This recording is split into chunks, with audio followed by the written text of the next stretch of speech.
Hey dolls, it's your girl Jazzy J, and welcome to a live Q&A. So excuse the background noise, my kids are out of school today. I was gonna do a sit down video and do this Q&A, but I don't know, it's such a beautiful day. I just felt like going live. So I printed out all the questions. They are from my new subscribers. So instead of answering them one and as I got them, I saved the questions so I could do a Q&A. So welcome to my first live Q&A. All right, so let's jump right into the questions. And happy Friday, happy Halloween. And that is Luna. She's stalking me.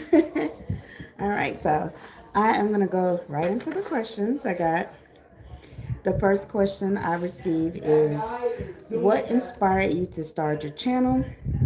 And how did you come up with the name Jazzy J? All right, and again, y'all, excuse my son in the background. So, what inspired me to start my channel? It was right at the start of COVID. And honestly, I always wanted to do, YouTube. I dropped a video of a fashion video years and years before. And I never went back to see how it did. I just dropped it and that was it. But when I actually got ready to start my channel, I saw that that video did so well. I was like, wow, I really should have started then. Okay, so it was the start of COVID, and I was just starting a online boutique. Everyone was literally starting a boutique. Everybody. It was just like a huge thing back then. People were starting lash businesses, clothes. Oh my God, jewelry. It was just huge at that time. So I wanted to do YouTube, kind of documenting, you know, the steps of starting a business, like what I would go through and sharing resources. Because let's be honest, back then people was not sharing resources. I literally had to do so much homework, and I thought, how unfair. Like, you found the resources, like everybody was trying to find, son, please be quiet. But everybody was trying to find wholesalers and how to start a business. I am from Georgia. I currently live in South Carolina. But yeah, everybody was doing that. So I did a lot of homework trying to figure out how to find the resources, how to start a business. So I wanted to start YouTube so I could share the resources and kind of document my journey. But as I went on, I kind of got bored with that. I stopped doing the boutique. Okay, LA, nice to meet you. I'm answering Q&As from my new subscribers. I am. But yeah, so I stopped doing the boutique and kind of focused more on lifestyle and fashion content. So the next question they asked me, how did I come up with the name Jazzy J? So Jazzy J, it's a family thing. So whenever my family would have functions or we would have parties or whatever, I always showed up extra jazzy. I don't care what type of party it was. Like, my cousins would say, "Oh, I knew you was going, come with those heels. I knew you was going to come like this. You're always so jazzy." Yes, these are my babies. Yeah, I've had this necklace for a very long time. I love it. I wear it every day. Thank you. So the name Jazzy J comes from a family thing of my family members saying, "You're always so jazzy. You're jazzy. You show up so jazzy." And my name is Janine. And as I got older, I just started calling myself Jay. So that's how I came up with the name She's So Jazzy J, because my family would always say she's so jazzy. And I just added the J at the end. So that's where the channel name came from. I actually don't have a profession right now. Unfortunately, cancer retired me. I am in remission right now. But because of the type of cancer that I have, it's only temporary. I would never be in a full remission. I have a blood cancer, so I don't have a profession right now. I'm retired thanks to cancer. But yeah, right now I'm just doing a live Q&A. If you guys have questions for me, you can drop your questions. All right, so the next question is, you create fashion, lifestyle, and mom content. What's the typical day in your life like? And how do you balance all those roles? Ooh, well, a typical day in my life is actually, like I said, I'm in remission, so it's pretty much early mornings, taking my kids to school, as much housework as my body can handle, doctor visits, cooking them dinner, helping with homework. And when I'm in a good space and my energy is good, I create content. So that's not often because, like I said, being in remission is not what people think it is. I still suffer from pain, fatigue. So it's really slow motion for me. Whenever I get the energy, I do put together like a mass of videos. Like in one day, I do like 4 or 5 videos. So that way I can just drop them. And it looks like I'm, active and being consistent, but really I'm not. So a typical day for me is just dealing with my babies in the bed, cooking, and trying to help with, schoolwork. Um, how I balance all those roles, child, I get out my video. I don't know. I just handle it, honestly. But being a creator is full-time work, whether you're monetized or not, putting together the concept, filming, makeup, hair, it is a lot of work. So it's like a full-time job. So I balance it the best way that I can. The next question I got was, as a curvy plus size woman, how has your personal style evolved over time? Okay, so there's two-part question, so I'm gonna answer the first one. My fashion has really changed as I'm getting older. I used to be a real dressy girl, heels, and I would never. I think I own maybe one pair of sneakers just to have it in my closet, but I was not that type of girl. So as I'm getting older, I'm trying to, and I used to only wear black, which I got on black today. I'm a Capricorn, we love black, but it used to be like 90% black. So as I'm getting older, I'm wearing more colors. I'm experimenting with prints more. I actually like streetwear. I actually have a couple pair of sneakers now. I actually like to wear them. But instead of like real classy, jazzy, dressy, sexy, I actually have changed. I love streetwear so much now. So the older I get, the more I'm like pushing the heels to the side and I'm wearing more sneakers now. And I'm doing more prints and a lot less black.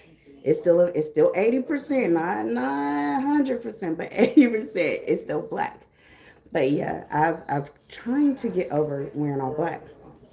The next question, part to that question was, what's one fashion piece you feel empowered wearing? My camo. I love me some camo. And if you guys follow me or if you're on my TikTok or whatever, you'll see I'm always like adding something to camo. I love me some camo. So I think I feel the most empowered whenever I'm wearing streetwear and adding camo to my look.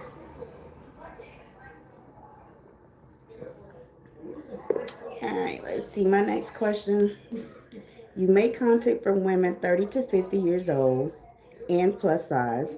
What are the biggest fashion or confidence challenges you think this group faces? Oh, wow, that's a good one.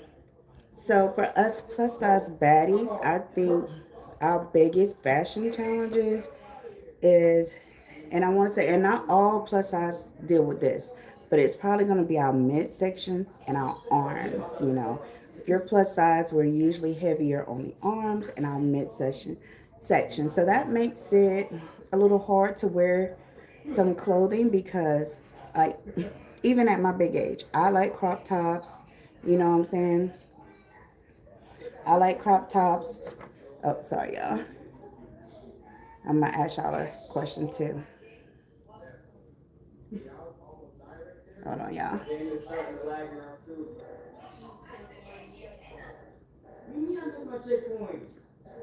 Mm,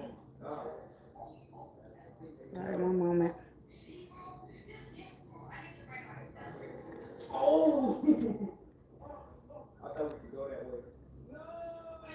All right. So bring that down. So yeah, that's a big challenge for us plus size. Is not being able to feel confident in our midsection and our arms because we carry more weight there. So that is a huge challenge for me myself too. Thankfully, I've been confident for a very long time. I've been this size for a very long time. I didn't always suffer from having, a bigger midsection or bigger arms. So this is something that I'm now trying to get, more confident in. It's still showing that my body is beautiful, whether it has, a little more weight in the tummy or a little more weight in my arms. Sorry, but that is what I'm dealing with personally. So I think as women 30 to 50 that's plus size, that is probably one of our biggest confident issues is, having a little bit more weight on the stomach and a little bit more weight in the belly. All right, so my next question I got was, how does being a mom influence your content choices? Um, it, well, it really doesn't. Being a mom really doesn't influence my content choices. Somewhat, I have to be a little conscious because they are on social media.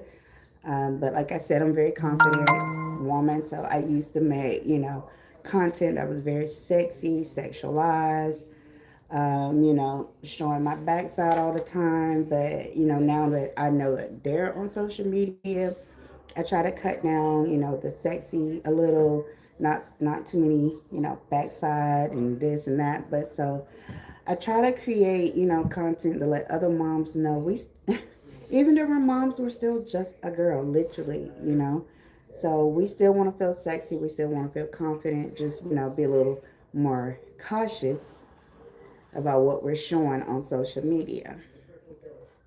Next question to that question was, what's one mom moment you want to share that impacted you deeply? Mm, one mom moment. There's literally so many. I probably would have to go into when I rang the bell, when I beat, the fight that I was fighting, in the moment that I came home and my kids were outside the door waiting on me. And I literally could have cried in that moment because they watched me go through, my fight. So when I came home to see them outside, their faces lit up, I'll never forget that moment. So that's definitely impacted me very deeply. Seeing them excited for, my moment. My next question is, you're working on a self-care and confidence journey for women. What, wait. It says I'm working on a self-care and confidence journal. What led you to create that? Okay, so I don't know where this question came from because I'm not really working on. Okay, I think I know what I had dropped a self care and confidence little, not really a journal, but it was just a little something to boost the girls. It wasn't something that that I'm seriously like working on like a job. It was just a little moment. I dropped a little self care and confidence tiny journal. So I think that's what they're talking about. Um, and it said, what led you to create that? Well, I am a self-care and confidence content creator. So whenever at any chance I'm dropping gems to help us, doll babies be more confident in life, and always want to, encourage people to take care of themselves because self-care is super important. And what's the one message you hope women take from it is love yourself. Don't always be mom first. You know what I'm saying? Do things to make yourself feel good as a woman. Like I said, we're still just girls ourselves. So self care is super important. So yeah, that is one message I would give all us ladies is just make sure we, take care of ourselves too. Next question that I got was, what's your favorite place to shop for affordable plus size fashion? I got two places, child, that I am religiously shopping at. I don't usually, unless I'm just in a mall or something and I pick up something. But my two favorite plus size places is Fashion Nova and Shein, honey. And I have a Shein favorites. It's in my bio. You guys could check it out. So some of my favorite pieces for us plus size baddies, it's gonna be there. Let me see if I could drop it for you. Let me see if I could drop it. If not, like I said, it's in my bio. All right. The other question they asked me, do you have any budget-friendly styling hacks you swear by? Yeah, I do. Don't be afraid to shop your closet. You don't always have to buy a brand new, piece to every function you go to. Start shopping your closet. The best thing about two-piece sets is you can switch, mix, match them, create a whole new look. So start going in your closet. It's in there. I promise. It's stuff you probably haven't seen in a long time. Bring it back out. Start mixing and matching, creating new looks. So that is my budget-friendly styling hack. Shop your closet. Mix and match those two-piece sets. So that is a way for you to save money and create a brand new look. Sorry. The next question I got, hold on y'all 1 second. Messiah, can you tell Lasia I'm on live right quick? Yeah. All right, so we got three more questions. The next one is, when you're not filming or creating content, what are you doing for fun or relaxation?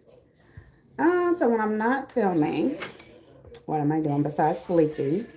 I like to do adventures with my kids. I like to eat. I like to try new foods. I like to go to new places I've never been before and check it out. So I'm always on TikTok looking for different places to explore. So I'm an explorer. So if I'm not making content, I'm trying new food, I'm exploring new places. So then when I'm ready to bring it to my channel, I can kind of tell people like, hey, this is a really great place to go to, this and that. Food's really good, or this is a fun place for you and your kids to go to. So that is some of my guilty pleasures right there. It's literally. Hello? Do you think this is a good size pumpkin? Sorry, y'all. Hold on a second. I'm on live. I know. I'm just trying to get it before I go to work. Yeah. This one? It looks big enough. Sorry, my daughter is buying a pumpkin. They had this one too. It's pretty big. Oh, that is a big pumpkin. I hope they don't need one that big. Golly, that was a big pumpkin. I'm thinking this one. Yeah, that's a good size. All right, I'm gonna get it and then come bring the cake. Say hey to the live. All right. All right. Bye. All right. So yeah, that's what I do if I'm not filming is exploring, sleeping, eating good. Um, oh, and for relaxation, for me, I like to go get a pedicure, a body massage, go walking. I like outside. I'm a Capricorn, we're grounded. So I like when the temperature is really good, and I like to go on a scenic walk. That is very relaxing to me. The next question was, how has your journey with multiple myeloma shaped your outlook on life? So it's a bunch of different questions. So I'll start the first one. Okay, so having multiple myeloma, how has it shaped my outlook on life? When I was diagnosed with multiple myeloma, it it really changed my life overall. Like I never thought I would be the person, and nobody thinks that you would be the person that has cancer. But to know that I had a cancer that was uncurable, and back in the day it used to be a death sentence, it shook me to the core. It literally just took the breath out of me and then put it back in. So once I realized, like, and you know, life is so short, but when you've been handed something that eventually it would kill you. But how it changed my outlook, I just want to live. I want to love on my family real hard. I want to cherish, moments with my kids. I want to show up the best me. The little things in life hits me different. When the breeze is cool, when the sky looks really blue, I notice everything. I look at it as if, this could be my last time. So everything is bigger to me now. Everything means a lot more to me. It said, how has my myeloma shaped my body image? Well, before I got diagnosed with multiple myeloma, I was in the gym. I was trying to lose weight, tone up. But once I got, multiple myeloma, you're on a lot of medication. I'm on steroids. So my body, I have gained a ton of weight. My face has blown up. I'm seeing my body different. So I'm not happy with it. It kind of saddens me sometimes. And I can't work out like normal people because multiple myeloma affects your bones. So it definitely has made me more self-conscious about my body, but I do plan on working on it as much as I can without hurting myself. And then it says, how has multiple myeloma shaped the content that I share? Well, I'm still creating the same content. I've just been a little more vocal about multiple myeloma. Y'all, excuse this crazy in the background. But I've been more vocal because it's a very rare cancer. A lot of people don't know about it. They don't say enough about it. So I've kind of become the voice. So I'm still doing lifestyle content, mom content, fashion content, turn up content, but I'm also adding in a voice for us who have multiple myeloma. If you're new here, you can go back and look at my future past videos and you'll see my journey with multiple myeloma. I literally shared everything. And also, if you're new here, I would love for you to subscribe as well. The last question that I got was, looking ahead, what are 3 things you'd like to accomplish with your channel or personally in the next year? So I'll answer both of those. So for next year, for my channel, I would really love to gain an amazing audience, amazing subscribers, amazing connection with my viewers. I would love for us to really get in the comments, chop it up. I would really love, for a community to show up for me and me show up for them. So growth. I would like to grow my channel more. I would like a community that shows up in support. And of course, monetization. That's literally everybody's goal. So next year, I would really like to hit, and I know it's a huge goal, but it's what I would really like to hit by the end of next year. I'm at 2.6 now. So next year, I would love to hit anywhere from 5K to 6K. If 10, I'll take it. I'll take it. But realistically, 5K to 6K, monetization, and a strong community. And then what was the question again? What would I like to accomplish personally next year? Is travel more. I want to see the world outside of the U.S. I've been to many, many, many, many places in the U.S. But I would like to start traveling more outside of the U.S. This year I did go to the Bahamas, but I would like to go more.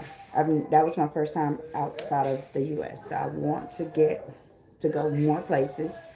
I want to work on fitness for people for multiple myeloma. So once I figure it out, I want to make content sharing it with other people that have multiple myeloma. I want to find a way for us to get healthy, for us to get in shape without, hurting ourselves or our bones. So I plan to, get healthy, share that type of content. And what else? Just be here. You know, I want to be here. When you have cancer, that's the main thing that you just always concerned with. If I'm going to be here. So I want to be here. So that is the questions that I got from my new subscribers who want to know more about your girl. Thank you guys for asking me those questions. I appreciate it. I see you guys watching. You don't comment, which I would love for you to comment, but I do get a lot of questions, my DMs over on Instagram at She's So Jazzy J. People asking me all kind of questions about my cancer, all kind of things. I will probably make another sit down about the cancer stuff. It's a lot more detailed. So I didn't want to add a bunch of those questions in this one. I did want to add a few because it is a part of my life and what I deal with. But yeah, I appreciate the questions. I see I got a, few new subscribers. So welcome to the So Jazzy Squad, baby. Make sure you're tuned in. I don't upload as much as I used to because, life is just life and it's different for me now. But I'm doing the best that I can. But definitely subscribe.